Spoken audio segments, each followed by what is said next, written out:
Alrighty. Well, thanks everyone for coming along. It's really great at pretty short notice to have so many people come and join us and just spend some time together, practicing and just exploring the world of mindfulness, which is really exploring your own inner world. And what I really love about these practices and what we'll do today is that there's nothing that's really coming from me. I'll just help point you in the right direction, and everything that you learn or discover will be coming straight from you. So I think that's really exciting. If I've got a friend here with me, so I'll just show you my friend who's helping me out today. So my camera's resting on the dog, so if it's a bit shaky, you just have to bear with me. So today I loosely had the topic of timeless awareness. And I wanted to explore awareness together, and I wanted to, spend some time exploring that. And someone posted in the group, I think yesterday, I haven't responded yet, just about the concept of timelessness and how they were kind of struggling with that because, they can, see this progression from past to future in their own life, and they, can see how decisions they made in the past affect, what's happening now and how they're planning for their future. And so it makes time seem really real. So I want to just dig into that a little bit, but I want to do it through a guided practice rather than me just talking at you about it. So as we practice today, you'll probably find it easier in this setting to either practice with your eyes closed, and if you want to turn your video off while you're doing that, that's quite okay. And if you don't want to close your eyes, because sometimes people feel uncomfortable doing that, that's all right, then I would suggest just find somewhere to look where you won't be distracted and, where you'll be able to concentrate. So once we jump into the practice, which we'll do in a minute, that'd be my couple of suggestions just to reduce distractions and just make it easier to really engage in the practice. So we'll just spend a bit of time practicing together, and then there'll be some time at the end to just share your reflections on that and also your experiences and your questions. So yeah, so I'd say just take a moment to make yourself comfortable, to just sit and relax, adjust yourself in your chair. If you need to move or stretch during the practice, that's totally fine. And we'll get started. So if you find a comfortable position, either close your eyes or find somewhere to look where you won't be distracted. And we'll just start by taking our attention into the body and just finding the breath. And I like to do that by just asking the question, what does it feel like to breathe? What does it feel like as the air comes in and goes out through your mouth or nose?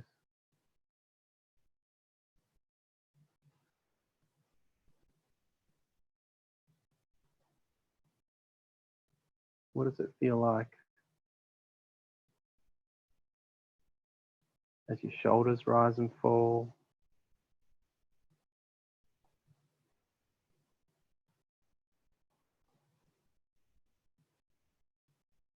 As your body expands and contracts?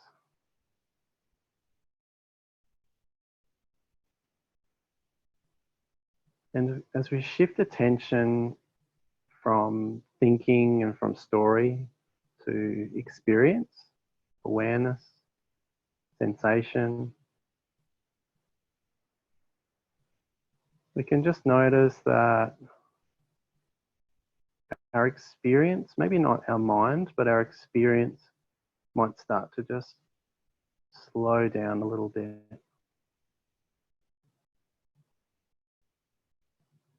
as if we're just moving into a more relaxed, more natural place and space.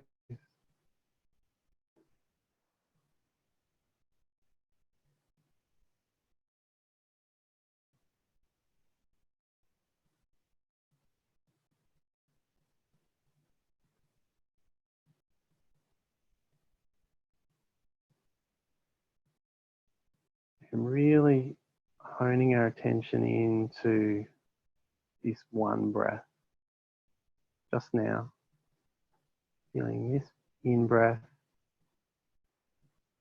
just feeling this out breath.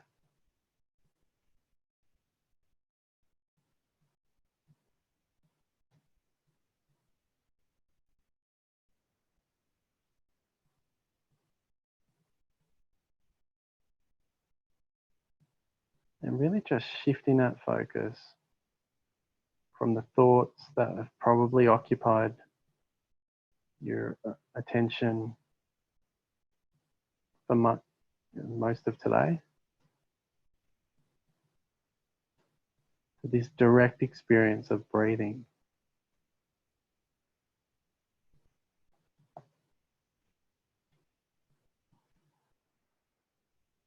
And as we feel the breath, I invite you to just expand your awareness to notice what thoughts are passing through your mind right now. What thoughts are arising in this instant.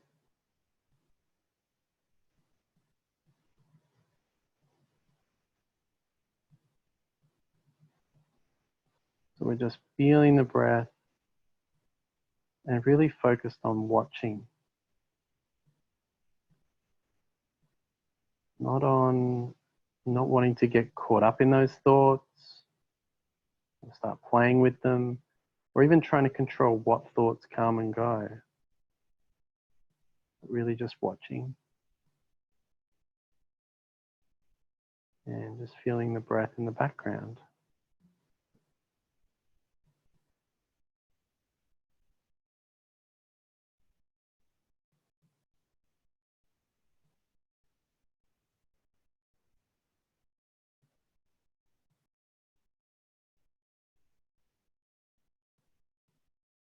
And as we practice today, it's really almost inevitable that we will get lost in thoughts from time to time. And that's a really normal part of the process. But when that happens, what we need to do when we notice that it's happened is to just shift attention back to the breath and to this process of noticing once more. So back to this position of just watching, letting everything come and go.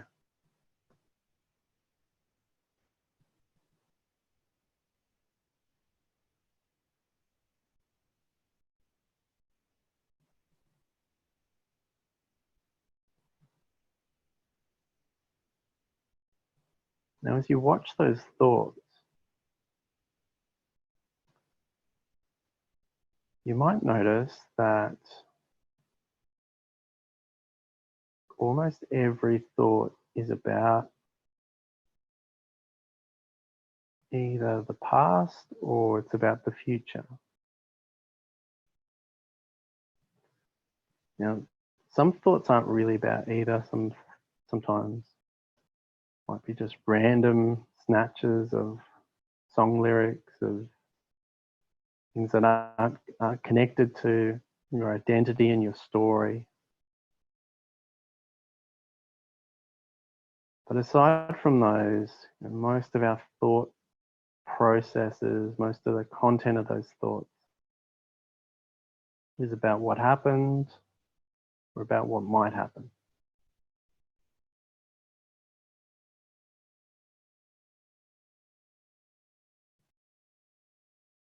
The other big chunk of thinking is about identity, and it's about what kind of person am I? And is that a good enough person? But even those are thoughts about the past, because our whole self-image or our whole self-concept is based on memory.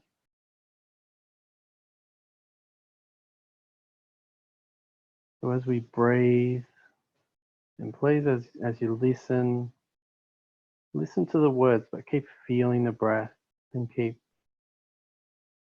focused on your internal experience as well. And as we breathe and as we watch those thoughts,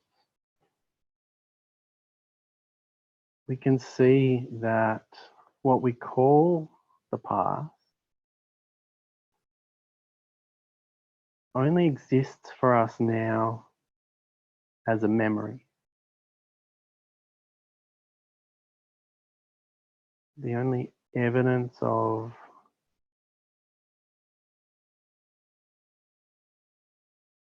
the past that we can find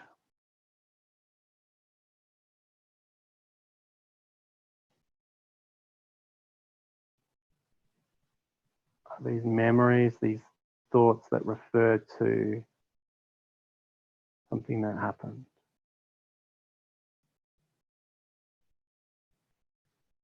And those thoughts are arising now.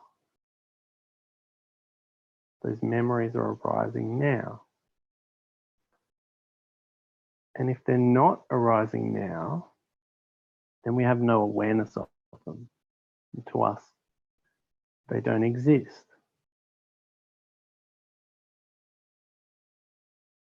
Science tells us that most of what happens to us, we don't remember, we filter out. We don't consciously remember. We only pick up particular threads based on what's seen as important. So as we breathe and we watch, we can see that what we call the past is just a thought, an image arising now. And that what we call the future is just a projection, an imagination of what will come or what might come in the future. Again, a thought, an image, a projection. We could call it imagination as well.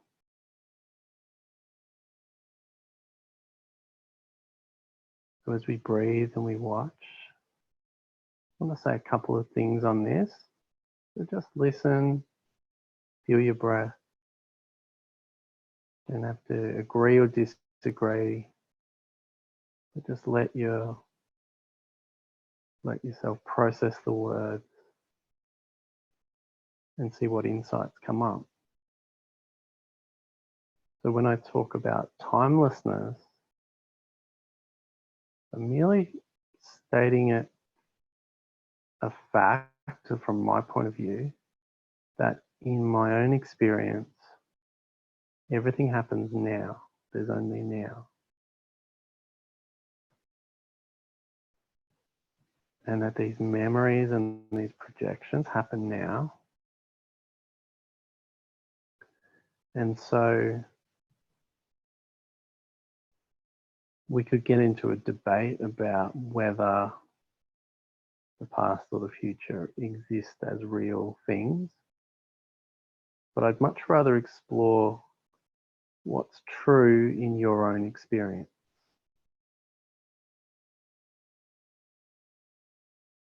And what I notice in my experience is that everything that I would refer to as a past or a future is merely a thought, and that the only thing I can touch and feel and experience is what's here now.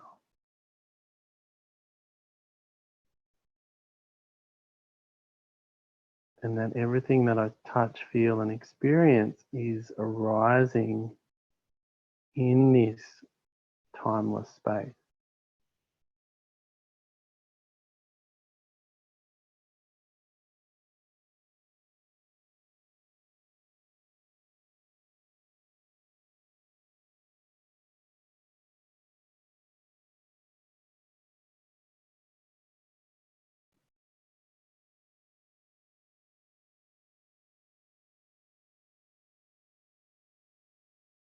So let's look at this space a little bit more. As you sit, breathe, and watch those thoughts coming and going.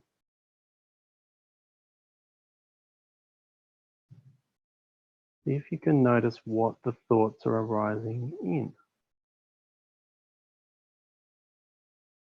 What's the background of those thoughts? When I look, I direct attention within, I see that the thoughts are coming out of this empty space inside me.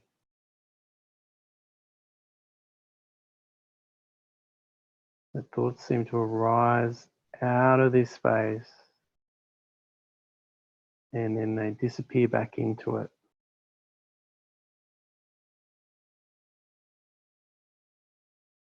And, you know, we call this space mind. We say rising in your mind. It's really just a term for this openness in which thoughts are coming and going, sensations are coming and going, words are coming and going, sounds.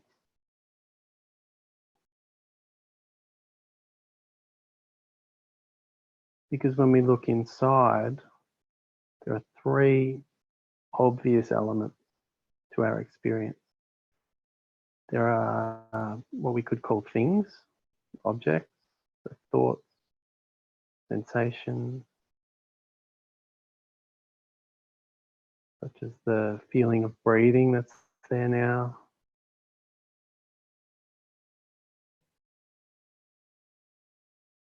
That image or that memory that just came to you, that you just noticed. Any emotions that are there now. These are the kind of what we call experiences, the elements of our experience. Now, all of that's arising within this space that's there within you.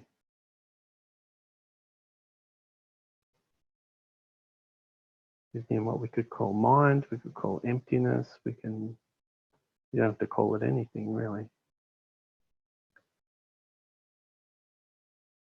And the third element is that there's someone or something that's you that's watching this. So if you have your eyes closed, you can notice the thoughts, the feeling, the sensations, you can hear the sound. You can also notice the space in which those things arise.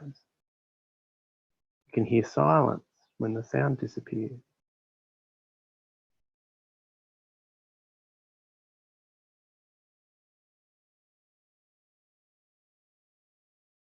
Maybe even inner silence, inner stillness when the thought disappears.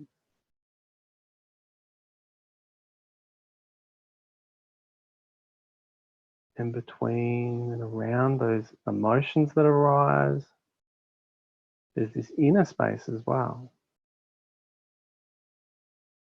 And there's an awareness that watches both. There's an awareness that notices the space and that sees the thoughts coming and going. Now, our usual way of living is that you, the awareness, is completely hypnotized by the stories and completely identified with them. So not only do we believe that they're true, but we believe that they represent who we are, those stories. And so when I talk about shifting from thinking to awareness, I'm not saying that thought is going to stop. I'm saying that we're going to step out of identification with thought, being lost in thought, and notice the fact that what we are is this awareness that's watching thought, that sometimes gets lost in it and sometimes doesn't. So if we keep feeling the breath and just watching, those are the only three elements that we can find: the space, the experiences, and the awareness.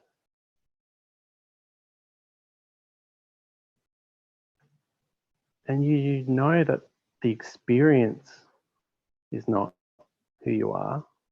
The thought is not who you are, the sound, the emotion. Because when that disappears, you're still there. And you know that the space isn't what you are because you can observe it, you can notice it. But the awareness, we can't look at it any more than you can see your own eyeballs. And we can only see it through the mirror. We can only see the reflection of this awareness through our experience. Getting a bit deep and poetic, but that's kind of how I experience it. So awareness is what you're looking from, and the objects in the space are what you're looking at. So those are the only three elements that we have to work with.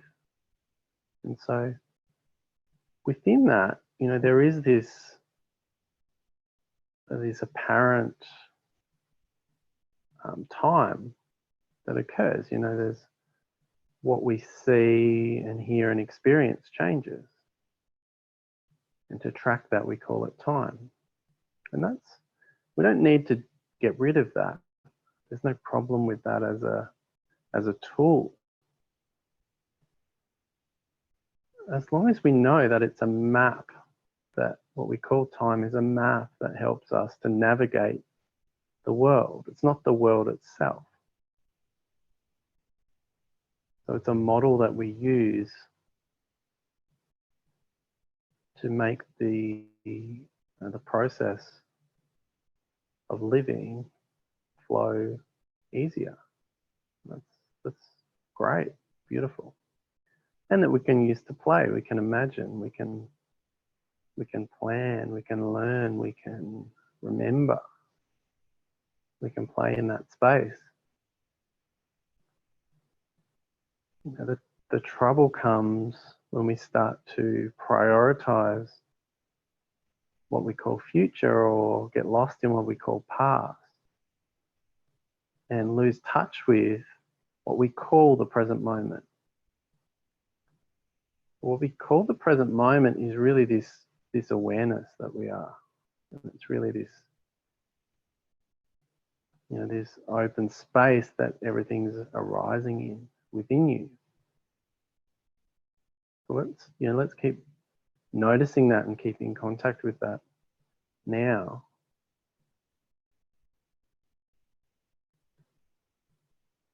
Because it's easy when I start to talk, it's easy for that voice in your head to start trying to complicate it and try to find some point to argue with. What's important here is the experience. With your direct experience and your direct observation of what is true in your experience, what is true for you.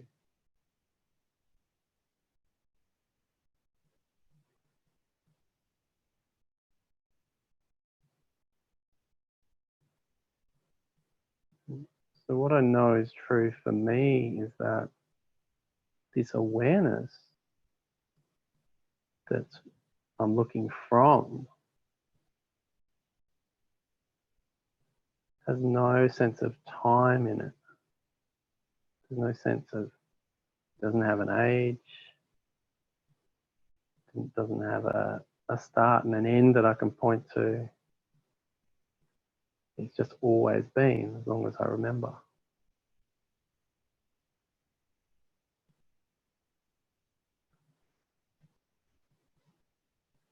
And when we make that the primary focus of our experience and our way of living, to keep connecting with that and connecting with the world through that awareness, then we can use the concept of time as we've all used it today. We're all on this call at the same time because we use that concept. We're able to project to 11 o'clock in Melbourne or 8 o'clock in Texas, and from that, through that process, we're all here at the same, the same now, and we're all able to do this together.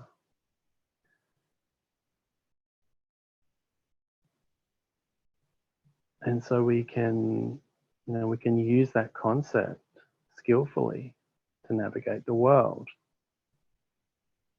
But we can make our primary experience this, this real timeless awareness. Oh, sorry, put the phone on the dog. Maybe hop off, get sweetie.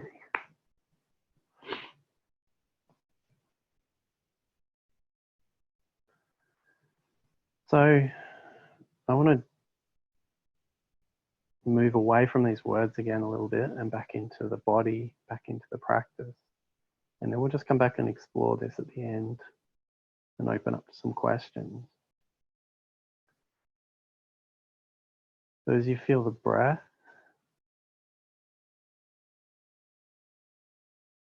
let's just open our awareness up to what else is arising inside the body. And just noticing any physical tension,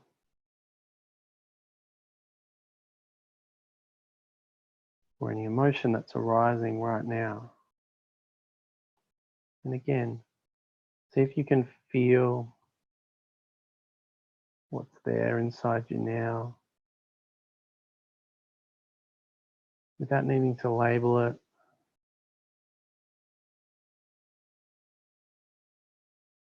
without needing to change it.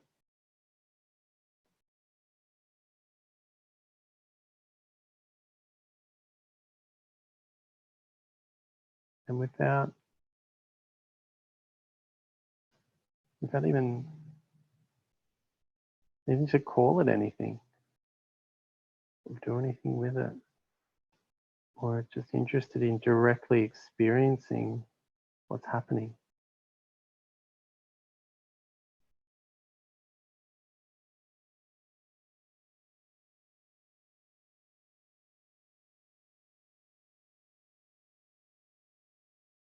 Notice anywhere that the body's carrying some tension, and it might come to you to just move.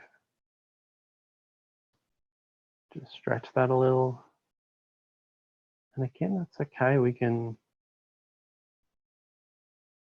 stretch, we can listen to the body right now and what it wants and what it needs, without needing to tell a story about why it feels that way, without needing to project into what it should be like or could be like or will be like. Just feel, breathe, and respond.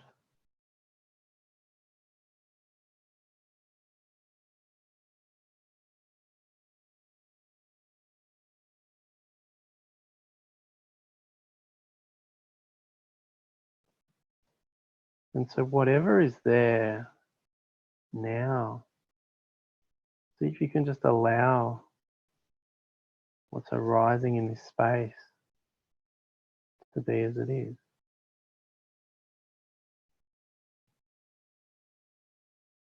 You can just allow yourself to rest in this timelessness.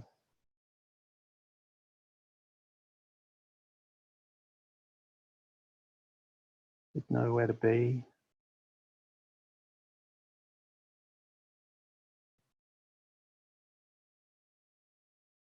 Nothing you need to achieve.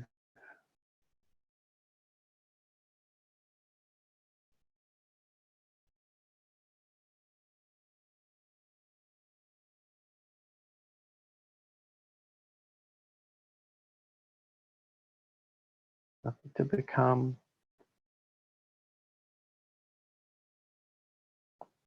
Nothing you need to change about yourself in order to be happy or at peace. You sense that awareness that you're looking from, looking through. It's already at peace. It's already perfect. And yes, we can have fun improving this body and this brain and learning and growing and getting new skills. Wonderful part of this experience that we call life is that growth and that development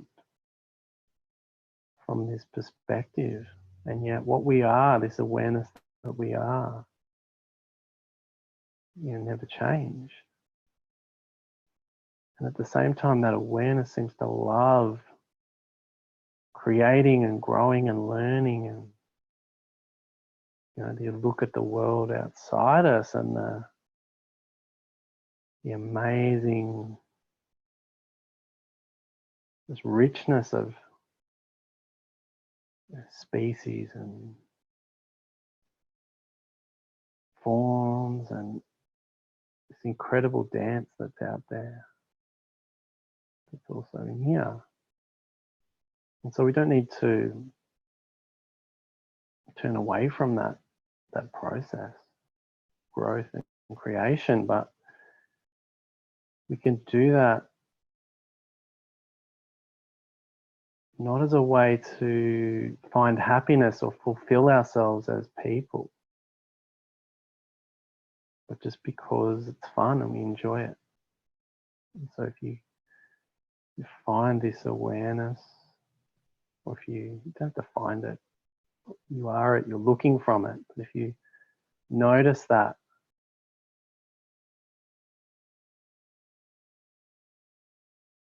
and just sense what's going on in the body and let it be. That's what we call anger or sadness or fear or anxiety, let it be. If it's what we call joy and happiness and peace, then let it be. Knowing that whatever arises in us as an emotion is temporary. Just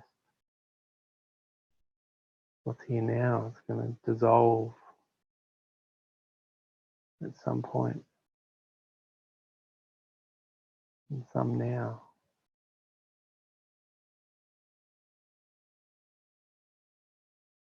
And yet that space that it arises out of remains.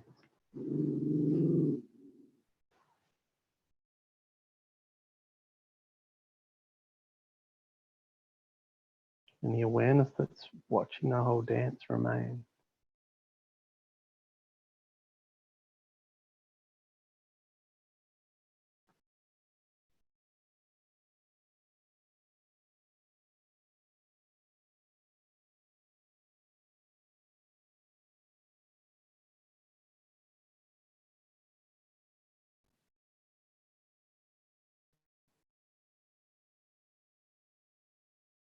We really look, we really watch.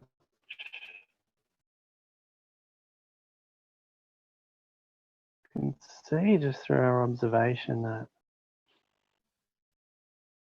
it's just an idea. just memory and imagination.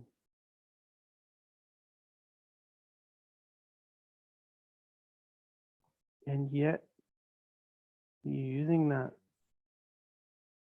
our understanding of that makes this experience of life so much easier and more fulfilling. And that's beautiful too.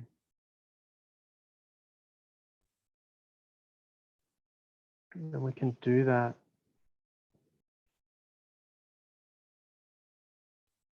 without getting lost in thought, without becoming over-invested in planning or overly bogged down in remembering.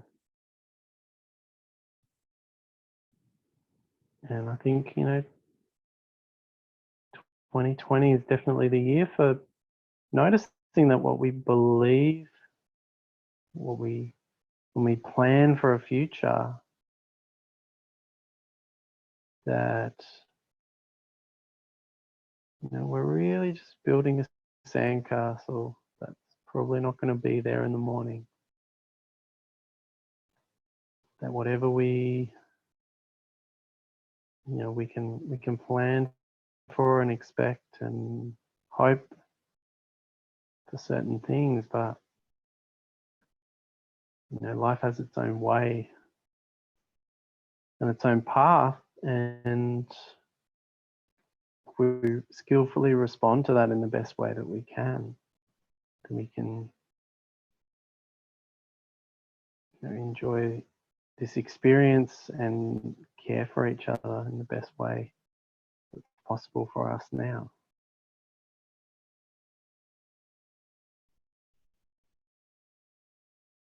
So let's finish by just once more going inside and noticing those three elements, that there are objects,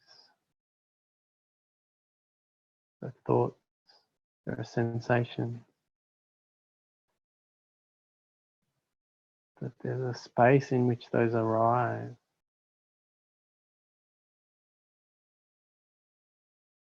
And that there's an awareness that watches everything arise and disappear.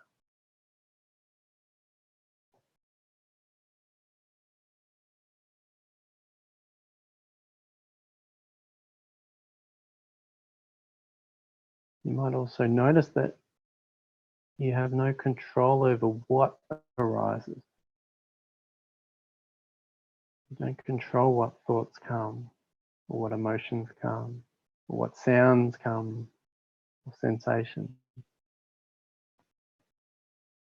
We don't control whether it's busy or quiet, chaotic or calm. The only influence we have really is that we can start to direct our attention. And we can take attention out of that thought stream and out of that worry and out of the drama.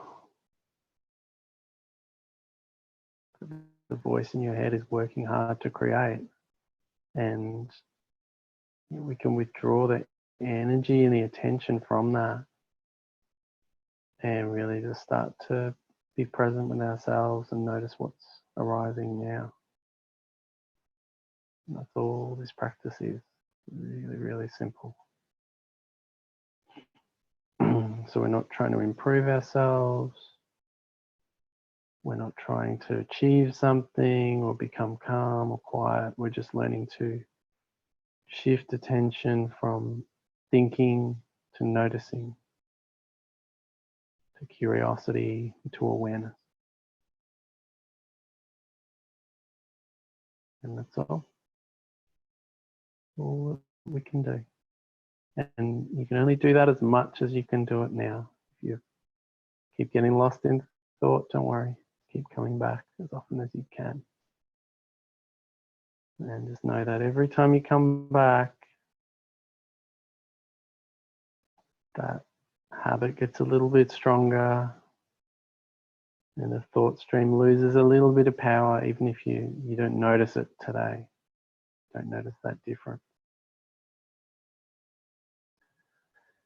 So I invite you now to open your eyes if you've had them closed. To just bring your attention back to the room, the Zoom room.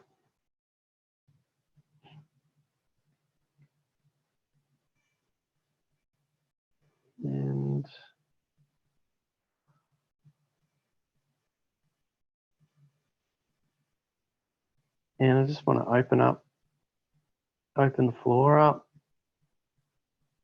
and just invite you to share what did you experience? What did you notice when we shifted focus and moved into that space? And you're all on mute at the moment, but if anyone wants to take themselves off mute and just share some experience of that or ask a question, please feel free. Mm-hmm. I'm glad I was on mute because can you hear me, Ollie? Yeah, I can hear you. I'm glad I was on mute. I've done this with the 2 children that I'm minding my grandchildren this morning, so I've actually managed to do very well. I've managed to feel really, really in a very nice, calm, peaceful state.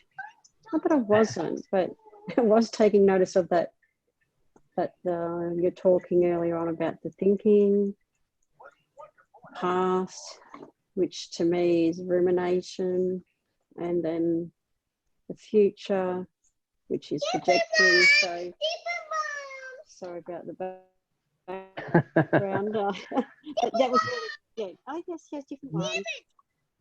Yeah. And that's the first time she's interrupted me for that whole session. So we've done very well.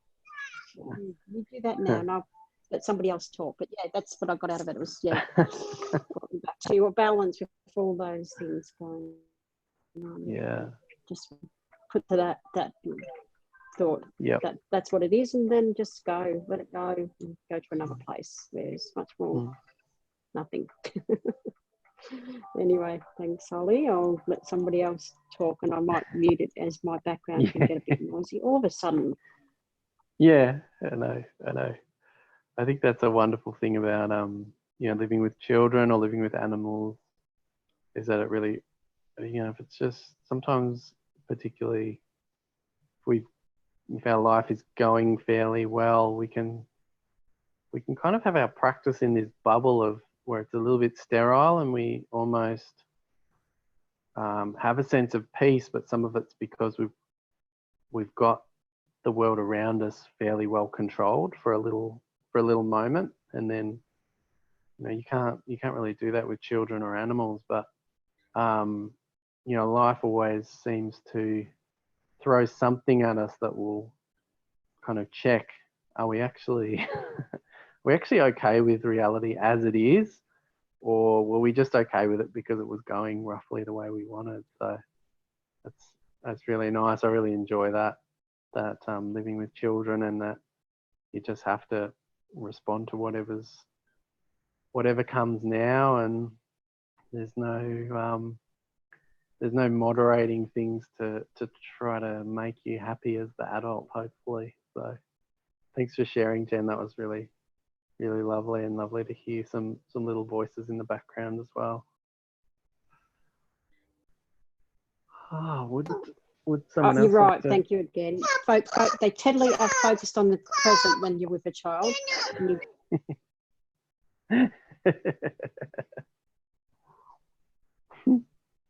And sometimes you have to mute yourself quickly.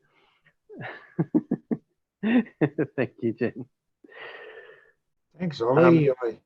I didn't want to come back. It took me to a beautiful place, and I was quite happy there. So, but of course, we can't stay there all the time. It's beautiful, and you have a good voice as well. So, well done. And it was a huge reminder, of course, you are not your thoughts. Yeah. And we really aren't. And as we develop a mindful practice, of course, we start even thinking with our heart. Mm, mm. And I know for me, the greatest journey of my life was, about this far from my mind to my heart. Yeah. Yeah. Yeah. So, thank you. It's a really nice way to put it, John. And John, your story is a pretty amazing one of your journey of mindfulness, which I know you put into your book. Can you just let people know what your website is so they can, if they want to have a look at that as well? Yeah, my website is mindfulnesscoach.com.au. Yeah. And you can sort of read my story there about me.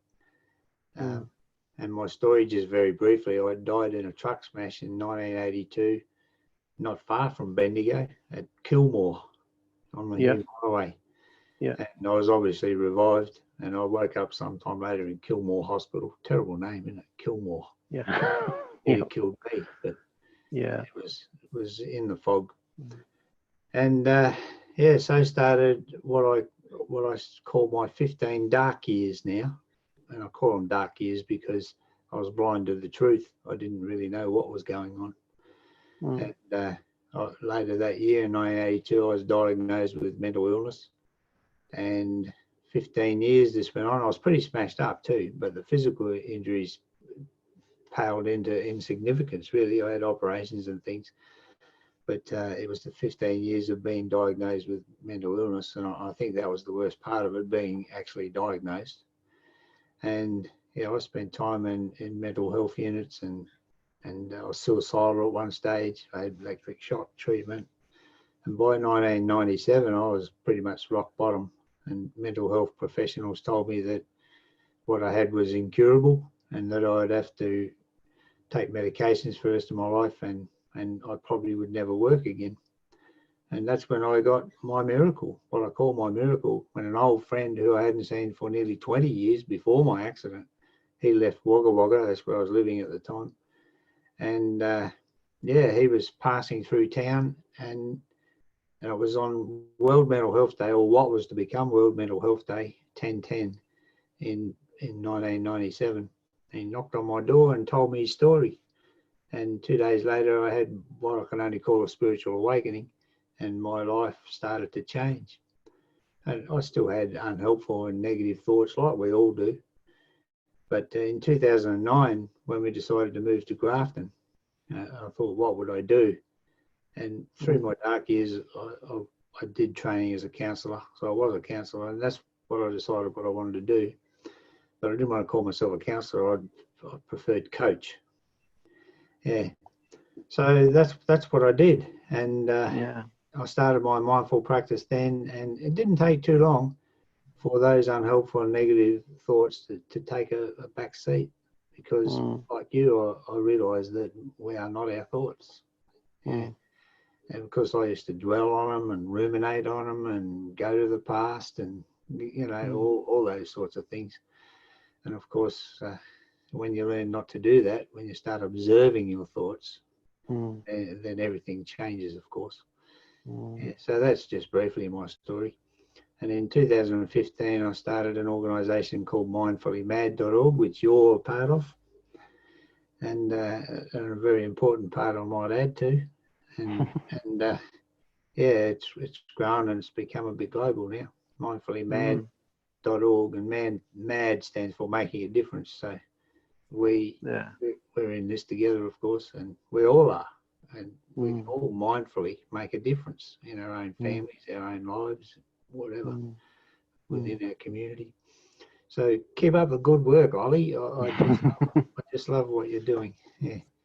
You too, mate. And I think there's a couple of really nice points there of when you said those unhelpful thoughts move to the back seat. I think that's a really nice metaphor for a lot of us. I think whether it's we might be there now, or we've been there, or we're there at times when those thoughts feel like they're really driving the car, and they're kind of controlling either where we go, what we do, or how we see the world. And that idea of moving to the back seat, where, particularly if you've got kids or you've had kids, and sometimes noise coming out of the back seat's not that that pleasant, but you can still focus on where you're going and what you want to do and how you want to travel. So I think that's a really nice metaphor for us.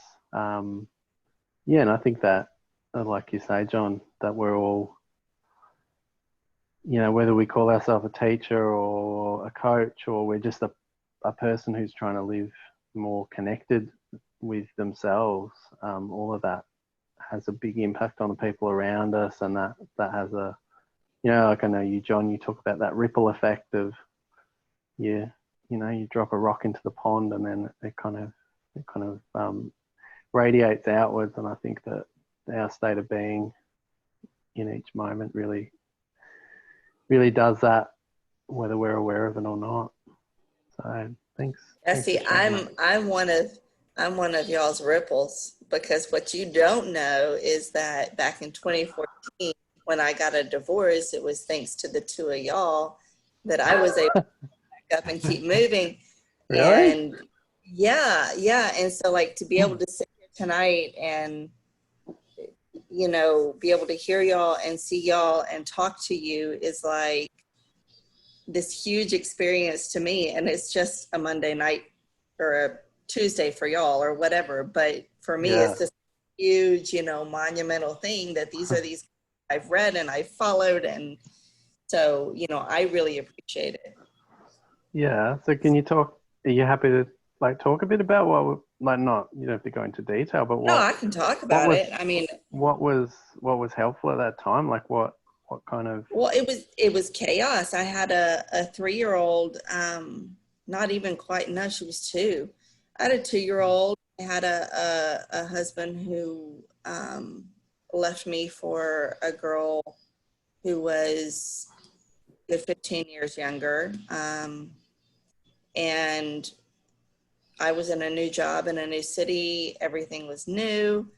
And I had no control over my emotions or my thoughts or anything. And, through reading both of y'all's stories, I got Peace Through Mindfulness was the book that really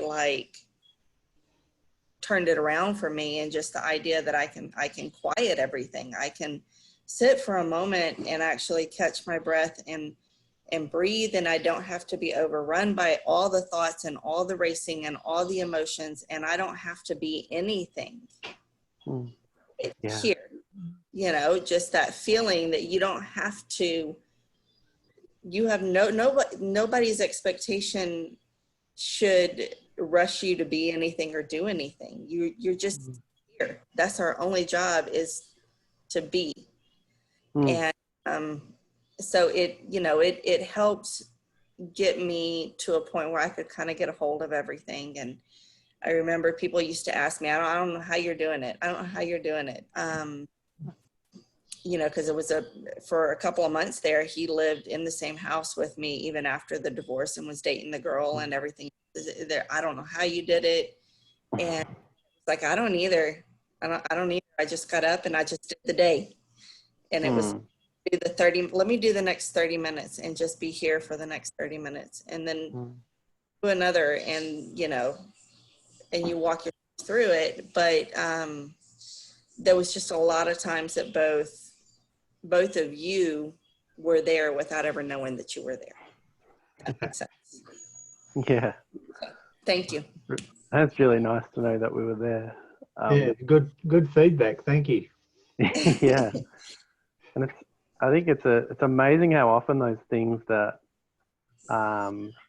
we don't want to happen and we never wish for can then throw us into a learning experience that makes our life so much richer after it's done. That no one, when they're getting married, says, "Oh, I hope I get divorced and I hope they run off with someone else," and all this kind of stuff. But whether it's that or, you're talking about your accident, John, and so often, life gives us the perfect thing that we need to find what we need to find, and drags us kicking and screaming into that often. but then in hindsight, you go, oh wow, I'm so glad that, maybe I didn't want to go through all the pain and suffering, but I'm glad that I discovered this and I got to this place, and maybe I wouldn't have without that. So true. I'm very thankful for my 15 dark years now. Because, I had many, many life lessons, especially to do with the system, as I call it, that whole mental health system. Yeah. Overhauling worldwide, but we won't go into that. That's another call. Yeah. It's helped me make me who I am today. So, I'm very thankful. Yeah, and I think my hope with these calls and teachings and the books is that more and more people can discover this without needing those experiences, without needing to go through so much of those dark times, or that someone watching this might be at the start of their 15 dark years and they might only need 5, or they might only need 1, or they might only need a week. And I think that's what we're all hoping, and everyone on this and everyone watching, you've got you're sharing this with the people around you, whether you know it or not. And I think, Christina, when you said how people couldn't believe it and people see that change and that how you're dealing with things, and I think that's really what started me teaching, was people said, like, what happened to you? And I was like, I don't know. And then I started writing it down, because people said, well, I want to be like that too. And so I started to try and kind of break it down into kind of steps that I thought would be helpful for people. So yeah, when you talk about that, there's probably a bunch of people you don't know, Christina, who were inspired by the way you dealt with it, and whose lives have changed as well. So yeah, we're all pretty awesome. That's my conclusion. Just like, I do believe that sometimes the teacher arrives when the student's ready. Because sometimes they can be going through a hard time, but nothing kind of seems to click until it does click. Yeah. And that's how I found it in my life. Yeah. But I find just recently, like with this awareness, with like your meditation last week, and then with the talking about it a bit further, it's kind of just that. I mean, I've been like doing this for quite some time now, but it just really like clicked. When you kind of know something, but then you kind of really know something. Yeah. And I found it's been really beneficial for me. Like, and now, I mean, it's only been like 5 days that I'm really, or maybe a bit longer, really kind of got kind of my mind around it, that I'm actually just like, without making like a big like thing of it, but I'm trying to like focus on what I'm doing at the moment, like whether it's eating a meal or listening to a conversation, and thoughts, that I previously like tune into like far too much, always negative. I'm just not doing that now. I've just got that awareness. I mean, they come, you can't really choose it, but I just go back to my breath. Now that's made a huge difference to me. And it's funny, but I can notice it in my, with my sleeping. Like, I've got a Fitbit, and I always like look at my sleep. And it's only been since I've really kind of started doing this, or being aware of this, that like my deep sleep's improved like dramatically. And been a bit of a concern for me, because I've got a chronic lung disease, and you really, to build up your immunity, you need to increase your deep sleep. And I'm always kind of been trying to work out, now, how can I increase my deep sleep? How do I do it? And then, without even kind of knowing that it was going to do that, that's kind of what's happened. And wow. And I'd previously I'd only ever get a fair sleep score, and now I can't believe it. I'm getting good. How good's that? Yeah. It's just amazing. Amazing. Like, I feel pretty good about that. So thank you, Ollie. Yeah. You could say it's about time. No, I'd never say that. Since those days when I first came across you. Yeah. It's a long time ago now. I don't know. You've just written your first book. How long ago is that? Oh, maybe be close to 10 years, probably. Oh, Close yeah. to 10 years, I yeah. thought it'd be, oh, yeah, 10 years, yeah. About Well, that. it's, yeah, I was kind of, it's taken me 10 years. And before then, I was stumbling, I can assure you. Yeah, well, I think that's and also you don't, you know, it might feel like you just stumbled on that this week, but it's the kind of change that's happened over that 10 years that enables that quick change to happen in some ways. Yeah. Like you can seem like you're just in the same place and in the same place, but actually a whole lot of blocks are dissolving, and then the right phrase or the right video or the right something comes. Yeah, that's what happened. Yeah, and it just clicks. And it's, you know, but it's that 10 years of work. Yeah. It just true. feels like it's easy to go, oh, I wish I'd figured this out 10 years ago. But it's, that's really lovely. Well, I do kind of think, well, at least I've got it figured out before I die. That's what I tend to I'm with you on that one. take me a long time. Oh, well. As long as you get there, I suppose. Yeah, even a week of happiness is pretty good, I reckon. Thank you very Hopefully much. we'll get a bit longer. Thanks, Levelise. Appreciate that. Oh, well, I was talking about listening to your body. Mine's about telling me to go and eat some lunch. So I might wrap up in a moment. But would anyone else just like to share before we do? Can I just check before Ollie? Was it John that was talking about his story? Yeah, that was John. Yeah. John Shearer. So what's that website? Mad something mad? Mindfully Mad. Mindfully Mad. I'll have a look at that. Is that .com.au, John?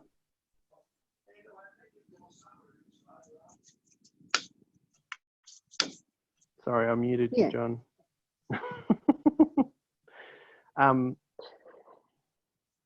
Mindfully Mad. Your website, yeah, what was that, John? Mindfully Mad. Is that Yeah. .com.au? Put it in the. Put it in the chat. Yeah. I'll put it in the. Oh chat. yeah, thanks, Steph. Yeah. So that's Cool. John Shearer, is it? John Shearer? John Shearer, Yeah. yeah. Yeah, I've been following you for years along there with Ollie's things. Thanks for your story, John. That was good to listen to. Yeah.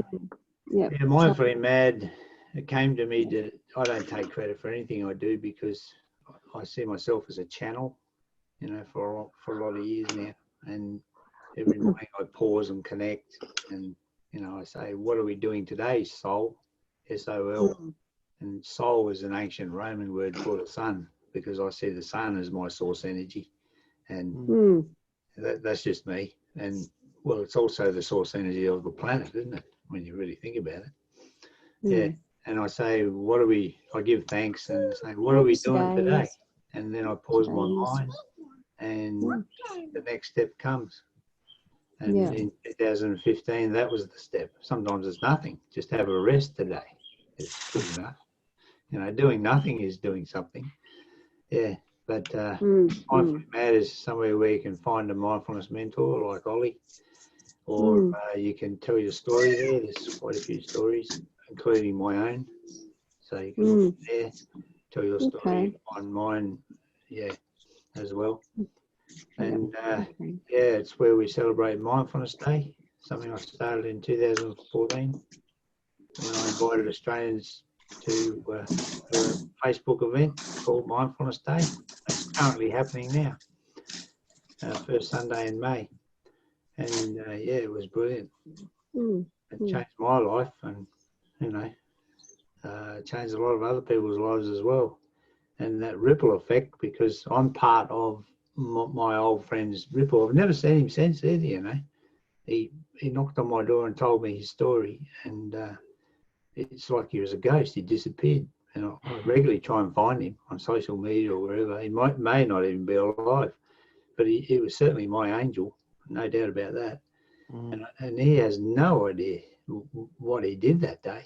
And I became part of his ripple, and that's why I'm such a huge fan of the ripple effect.